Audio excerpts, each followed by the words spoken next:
सिर में दर्द हो तो गोली ले लो, पाँव में दर्द हो, हाथ में दर्द हो, कहीं भी दर्द हो तो टैबलेट मिल जाएगी। पर अगर मन में खराबी आ गई तो वो ठीक करने का काम कौन करेगा? जब भी मन की उदासी आती है, जब भी लगता है कि सब, तो एकमात्र हृदय में श्री ठाकुर जी के नाम का स्मरण, कृष्ण नाम के। आज कथा का 7वां दिन है। आज विश्राम होगी कथा के प्रसंग भी थोड़े बचे हैं और फिर आज कथा का सार भी है। तो कुछ संकल्प तो आप सबको भी यहाँ से लेकर के जाना ही पड़ेगा, भले ही आप धोबी का मुंह देखने का ही संकल्प ले लो।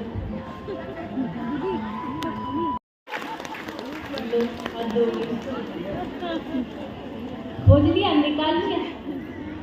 हम सुनाते कुछ है, उसका निकालते कुछ है। इस मामले में एक बार हम भी फंस गए थे। हमारी वीडियो बड़ी चली थी कि एक नई कथावाचिका पैदा हुई है, वो कहती है शराब पीने के फायदे होते हैं। अब हमने बताए तो कुछ और ढंग से थे, पर हमारे साथ भी एक कांड हो गया, जैसे कि भैया पेट में कीड़ा मरता है इसलिए शराब पीना चाहिए।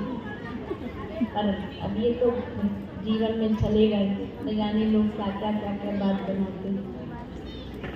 पर हमने वो भाव में तो ऐसे बह के सुनाया था कि भाई शराब पीने वाला कभी बूढ़ा नहीं होता। बूढ़ा क्यों नहीं होता? बुढ़ापे तक पहुंचता ही नहीं, वो जवानी में ही। शराब पीने वाले कभी कुत्ते नहीं काटते। क्यों कुत्ते नहीं काटते? बोले जहाँ कुत्ता बड़ा होता है वहीं ये बड़ा होता है। तो कुत्ता सोचता है तो चोर चोर मोसे रे भाई को क्या काटेगा।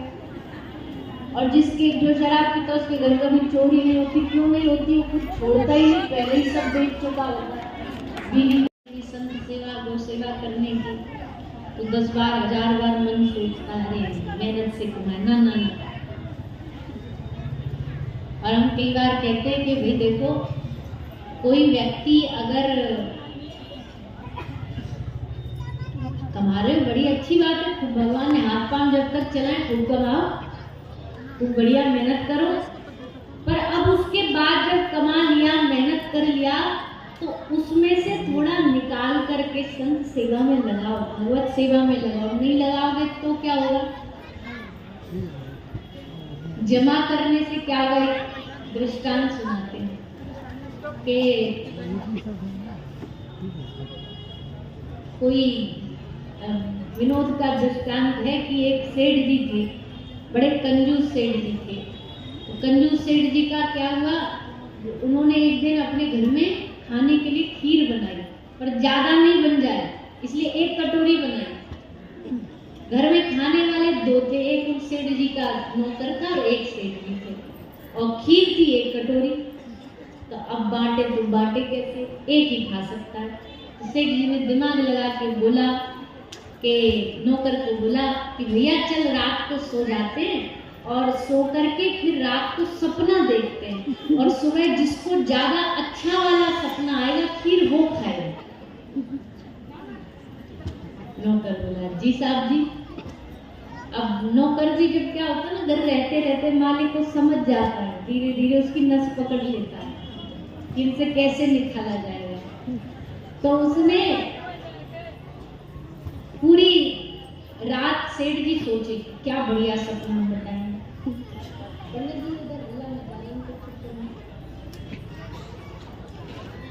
तो पूरी रात ऐसा ही हुआ। सुबह होकर के सेठ जी आए, उठ करके एकदम मंगलाई जमाई लेते हुए, और नौकर आहा कितना बढ़िया स्वर्ग था, चारों ओर तारे टिमटिमा रहे थे, हरियाली छाई हुई थी, सब जगह देवता पुष्प बरसा कर रहे थे। सब देवता आरती की थाली लेके हमारे स्वागत में खड़े थे। अजी और तो और महाराज इंद्र माला लेके खड़े थे स्वयं पहनाने के लिए। और ऐसा सेठ जी मैंने फ्रिज खोला और फिर डंडा लेके बोला खीर खा। सेठ जी मैंने फिर क्या किया तुमने? नौकर बोला सेठ जी मरता क्या ना करता। सर पे डंडा, यम का दूध, हमने खीर उठाई और कटोरी खीर पी। सेठ जी बोले तो तू मुझे बुला नहीं सकता था? आपको कैसे बुलाता, आप तो स्वर्ग गए हुए थे। आप तो इंद्र की सेवा करवाने में व्यस्त थे, तो आपको काय को डिस्टर्ब करता। तो मतलब बड़ा सीधा सा है कि जो खीर जमा कर करके रखते हैं ना, इनकी खीर कोई ना कोई एक दिन आएगा और लेके ऐसे ही चट कर जाएगा और फिर कहोगे कि खीर गई कहाँ।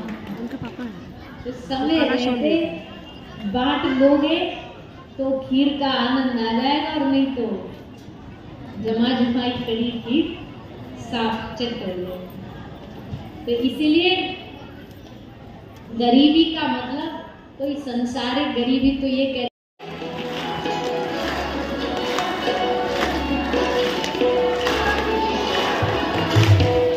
एक बात और बताऊं, लास्ट कॉम्प्लीमेंट दे दें आप सबको, कुछ करते करते दें।